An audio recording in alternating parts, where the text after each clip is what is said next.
12 September শুক্রবার বিকালে দুপচাচিয়া মোলামগাড়ি পাকা সড়কের চামরুল ইউনিয়নের অধীনে পোথাট্টি বাজার এলাকায় সন্দেহজনক অবস্থান নিয়ে দাঁড়িয়েছিল শহীদুল ইসলাম নামের এক ব্যক্তি।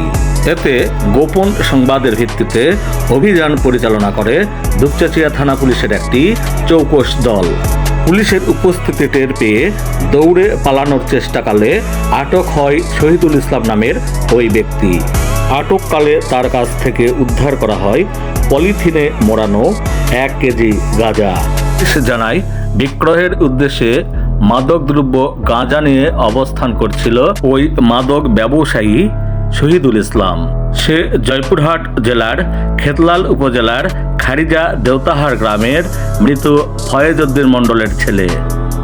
দুপচাচিয়া থানার অফিসার ইনচার্জ ফরিদুল ইসলাম জানান, আটককৃত ব্যক্তির বিরুদ্ধে মাদক দ্রব্য মামলা দায়ের করা হয়েছে এবং গ্রেপ্তারকৃত শহীদুল ইসলামকে শনিবার আদালতের মাধ্যমে কারাগারে পাঠানো হয়েছে। সত্যের সন্ধানে দুপচাচিয়া বগুড়া।